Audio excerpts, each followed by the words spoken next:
Dobrý deň. Takže ja by som rád pokračoval v tejto téme 5 krokov debyrokratizácie procesov. Moja úloha je vám v krátkosti predstaviť digitalizáciu celého nejakého procesu v advokátskej kancelárii. Konkrétne sa jednalo o advokátsku kanceláriu, ktorá už mala zvládnuté tie procesy, úpravu procesov za sebou a z toho dôvodu sme išli už rovno k nejakým riešeniam. Avšak teraz by som sa možno ešte na začiatok vrátil k Lukášovi a možno stojí za pripomenutie ešte predtým, ako sa začneme venovať tomu konkrétnemu riešeniu, pripomenúť si, že vlastne pri digitalizácii je naozaj veľmi dôležité si uvedomiť, prečo chceme ísť do tej digitalizácie, čo nám to má priniesť, tá digitalizácia. A tak ako spomínal pán Richter, je vlastne dôležité sa zamerať na to, či tá digitalizácia má priniesť nejakú vyššiu pridanú hodnotu pre klienta, alebo má priniesť vyššiu efektivitu v kancelárii, celkovo v celej firme. Takže tieto otázky naozaj je dôležité si zodpovedať dopredu a potom je dobre sa začať vlastne už venovať konkrétnym tým krokom, možno aj tým 5 krokom, ako boli spomínané Lukášom. Tuto by som vám rád ukázal vlastne, čo všetko je možné digitalizovať, ktoré konkrétne nejaké čiastkové tie úkony, úlohy v rámci tých kancelárskych procesov. Je toho naozaj veľmi veľa. Je dôležité sa vlastne zamerať na to, že tak v krátkosti sa dá povedať naozaj, že tie monotónne, repetitívne činnosti, ktoré by ste mohli delegovať na niekoho iného, tak všetky tieto činnosti je možné digitalizovať. Veľakrát vlastne tie kancelárie advokátske, nakoľko my v rámci Legaltechu sa venujeme tým advokátskym kanceláriám, tak oni nevedia vlastne, kde majú začať a niečo vlastne sa pre nich zdá, že je to nereálne, aby to mohlo byť zdigitalizované, ale naozaj poviem to takto, že nechajte si otvorenú myseľ na to, čo všetko sa dá zdigitalizovať a potom vlastne, ako si to preberiete, ten konkrétny proces, ktorý naozaj bude prinášať nejaký zmysel, tak potom vlastne sa môžete pustiť do tej digitalizácie, tak aby celá tá organizácia videla v tom nejaký ten zmysel. Takže teraz k tomu konkrétnemu riešeniu. Jednalo sa vlastne o tú advokátsku kanceláriu, ako som spomínal, ktorá už tie procesy mala nejakým spôsobom zvládnuté.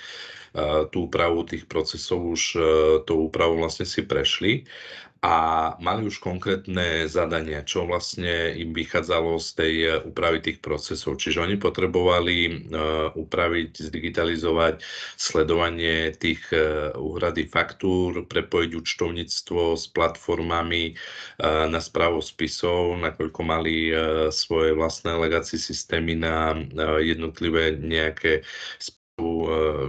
agendu. Zároveň chceli prepojiť tieto dva legacy systémy a sledovať workflow zamestnanca. My sme tieto riešenia vlastne rozdelili do 4 častí, do 4 etáp, pričom každá jedna etapa bola zapájana postupne, tak aby v nadväznosti dokázali vytvoriť jeden celok, na ktorý sa na konci pozrieme. Takže prvá časť bolo vlastne sledovanie faktúr. Bol tam nasadený robot, ktorého úloha bola získavať informácie z účtovného systému, či je faktúra uhradená alebo nie a následne zasielať upomienky, maily týmto neplatiacim klientom. Nakoľko niektoré účtovnícke systémy, aj tento účtovnícky systém ich už mal tú možnosť zasielania tých upomienok, avšak neboli stotožnení s tým, aké tam boli možnosti nastavenia, nakoľko s každou kohortou tých vlastne klientov komunikovali inak, tak z toho dôvodu vlastne chceli nastaviť tohto robota. A ďalší dôvod, prečo vlastne chceli aj toho robota, je to, že vlastne chceli následne po určitých etapách, ak nedôjde k úhrade tej faktúry, a automaticky odosielať predžalobnú výzvu. tá predžalobná výzva bola podmienka, aby vlastne ten advokát, riadiaci advokát, ktorý to má na starosti, aby vlastne si mohol tú predžalobnú výzvu skontrolovať a následne sa rozhodnúť, či sa niečo upraví alebo nie. Druhá etapa bolo nastavenie robota, ktorý prepojí legacy systémy, ktoré táto advokátska kancelária používala a spôsobovali veľakrát nie len veľkú stratu času tým, že sa museli informácie prepisovať z jedného systému do druhého, ale nastávalo tam veľmi veľa problémov s tým, že veľakrát sa nejaké údaje prehliadli, lebo boli zapísané v jednom alebo druhom systéme a z toho dôvodu dochádzalo k veľkým chybám. Také tie najväčšie chyby, ktoré v tejto kancelárii boli tie, že vlastne dochádzalo k zmeškaniu nejakých lehôd, ktoré sú pri tejto advokátskej činnosti naozaj veľmi dôležité a zásadné. Z toho dôvodu vlastne sa nastavil robot, kde ak sa niečo zapíše do systému 1 alebo systému 2, tento robot to prepíše a advokát si zvykne používať už len jeden z týchto dvoch systémov, ktorý už vzhľadom na jeho činnosť, úlohy je pre ňo vhodnejší. V ďalšej etape sme sa zamerali na vlastne nejaký ten report činnosti jednotlivých zamestnancov a report aj toho finančného systému o úhrade faktúr. A bolo to dôležité pre riadiacich advokátov z toho dôvodu, ako som už spomínal, že vlastne aj v tom predchádzajúcom dochádzalo nejakým chybám, chybovosti, ale zároveň možno aj dohľadu na to, že ako efektívne funguje tá kancelária.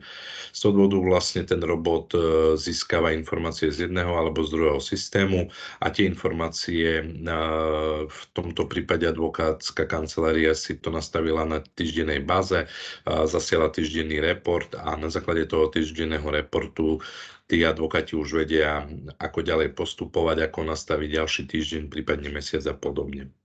No a posledná časť, na ktorú sme sa zamerali, bola tvorba faktúr.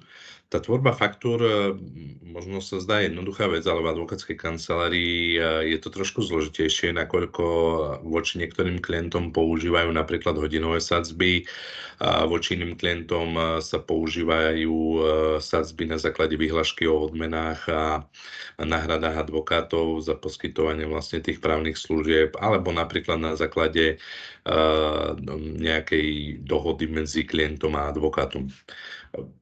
Touto činnosťou, tou tvorbou faktúr a vypisovaním jednotlivých úkonov k týmto faktúram zaberalo vlastne dvom advokátom z týchto advokátskych kancelárií minimálne 3 dní v mesiaci.